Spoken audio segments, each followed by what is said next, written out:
What's going on, everybody? All right, so not feeling good. Just got through playing football, and I'm an old man. I'm not cut out for football no more. Um, but let's get into this. Is going to be a deep one today, guys. It's going to be a deep one, and would love to hear from. If there's anybody out there that works or has worked for CPS, I would love to talk to you.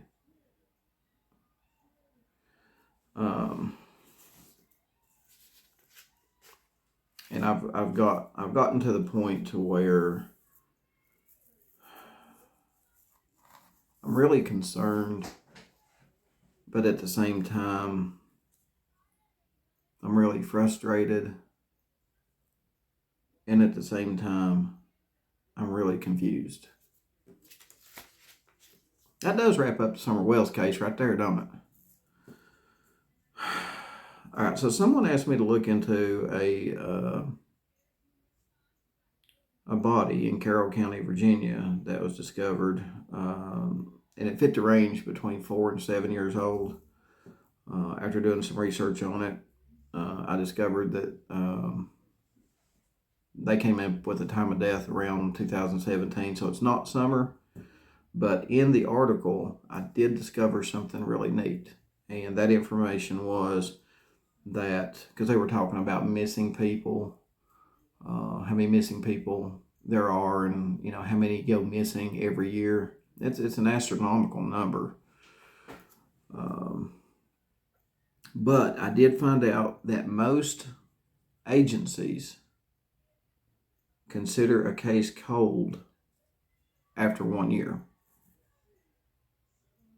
Not all of them, but most of them. And with Summer Wells' case, it's going on 2 years.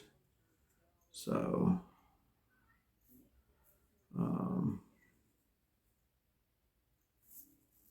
now, TBI and Hawkins County keep saying that Summer Wells' case is not cold.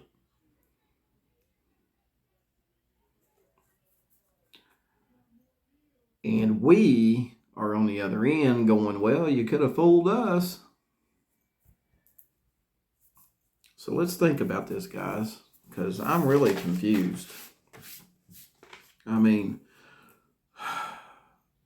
2 years, no arrests, everyone's still a suspect, but it's not cold. No offense to you blondes out there, but I'm more confused than a blonde in a round room trying to find the corner. Whew.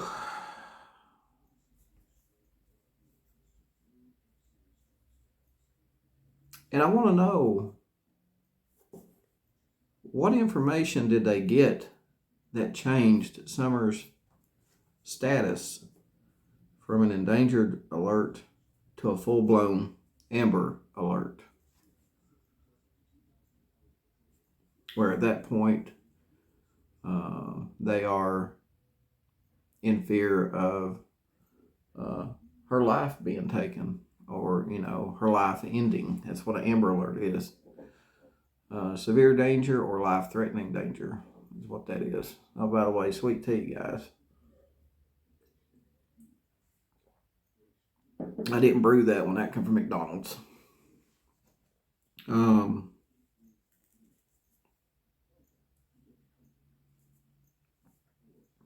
we know we don't really know anything. This whole thing coming out of Candus and Don's mouth is just really confusing the crap out of everybody.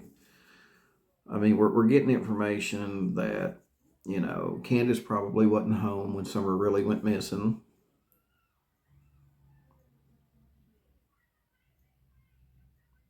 So we all don't believe the story now of Summer going missing in the house.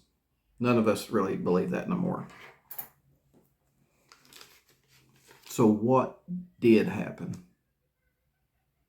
I want only the police have a good idea, and maybe they don't even have a good idea. So listen to this, guys. Listen now. Listen to my. Listen, I've got some questions here, and I really want you to take.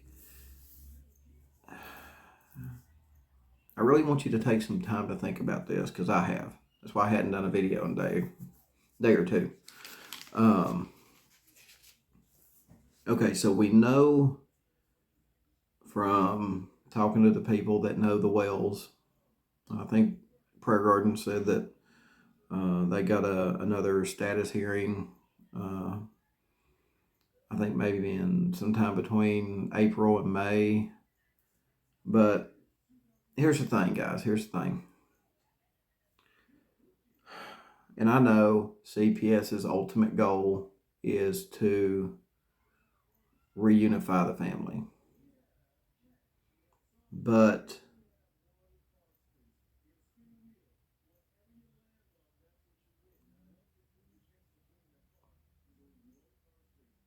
there's a you would think there's a liability here. I mean, do you reunify the family?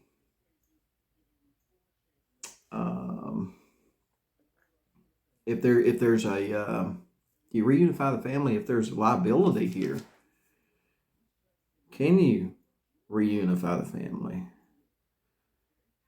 I mean, it's been 2 years. Can they do it? Now, here's the thing, guys. Here's the thing. If they have given them 2 years, okay? If they've given them 2 years to do this, and they are willing to make the reunification happen,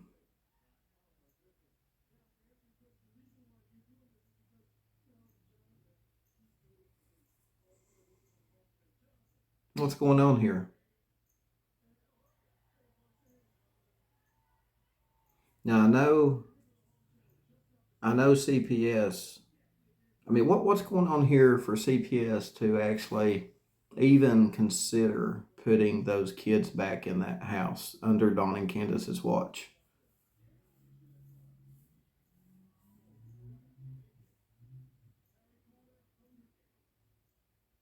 Is there something that we don't know?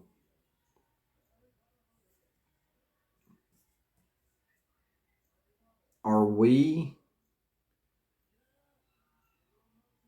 blowing the whole Dawn and Candus thing out of proportion? Or is CPS really just making light of the situation and possibly putting those kids back in harm's way? What do y'all think?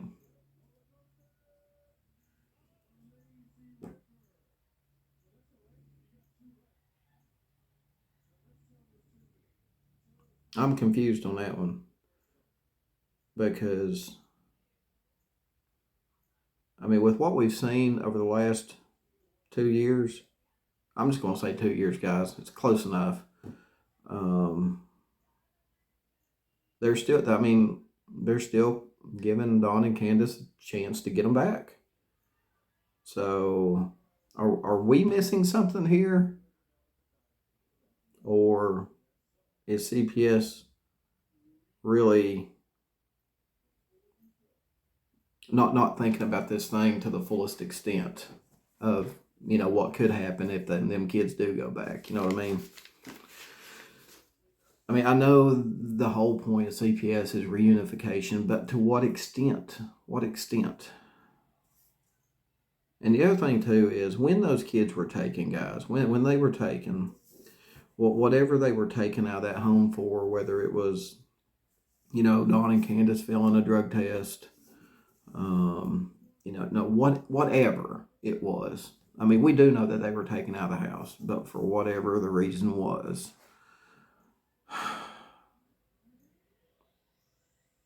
why wasn't there any criminal charges at that time placed on them and then be put in jail? So, I mean, if they tested positive for, like say if they done a drug test and they tested positive for some hardcore drugs or drugs period, then that right there, that information right there would fall on the responsibility of Hawkins County Sheriff's Department to press criminal charges on Don and Candus for child endangerment, child neglect, something of that nature. You know what I mean? A lot of people were saying that Don tested positive for, the C word or something like that. Whatever. If they tested positive for drugs at all, and those kids were under their watch, those boys, in my opinion, that would be child endangerment. You know what I mean? Which is an arrestable offense. Which, if Hawkins County didn't do that, did they drop the ball? I mean, I think if they had a pretty good arrestable offense to arrest Don and Candus from the get-go, from the time those boys were taken by CPS for whatever reason they had, if they were arrested from the get-go, Ronnie, maybe Don and Candus wouldn't be on here cutting the rug.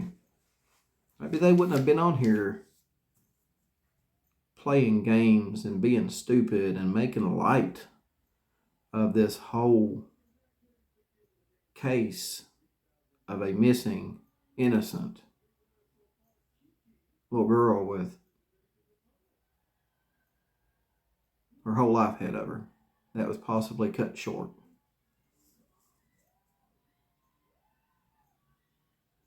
Think about that. Maybe if you guys had arrested Don and Candus for neglect or something,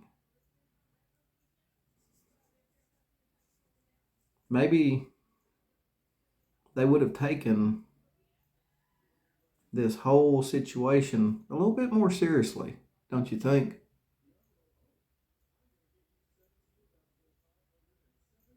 So this is what I want to do, guys. I want you to let me know what you think. Let me know what you think about the Hawkins County Sheriff's Department not pressing charges on Don and Candus from the get-go when the boys got taken for whatever reason. I'm sure they could have come up with something. I mean, those boys were not pulled out of the house for shits and giggles. CPS just doesn't do that, okay? But I do have a feeling if Ronnie Lawson and the Hawkins County Sheriff's Department had arrested Don and Candus for whatever it was that those kids were removed from the home for, they probably would have taken this whole damn thing seriously. It just seems like every time, other than the DUI, every time they do something wrong, they basically get fussed at and slapped on the wrist. I mean, we just seen it the other day. Judge fussed at them for 2 hours, slapped them on the wrist. Then here we are.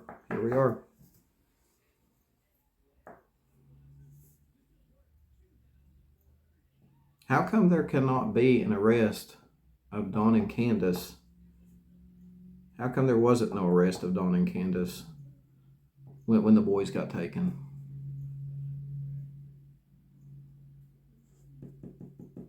What are we missing here, guys? What are we missing? I'm having a hard time with it. But I do feel like that, some stricter shit should have went down at the very beginning of this investigation. And maybe it wouldn't be a joke to a lot of people at this point. And all all the clowns in Beach Creek coming out, wouldn't have happened. I don't know. Just seems like, I don't know, just to me, the whole investigation just seems like a big, what do you want me to do about it? That's what it seems like to me. Just a big, well, what do you want me to do about it? Well, these kids were taken out of this home for a reason. Find out what reason. Find out if there's an arrestable offense for it, and you arrest their asses and hold them accountable. And then maybe they would have acted right from the get-go. So let me know what you think, guys. I'll see you on the next video.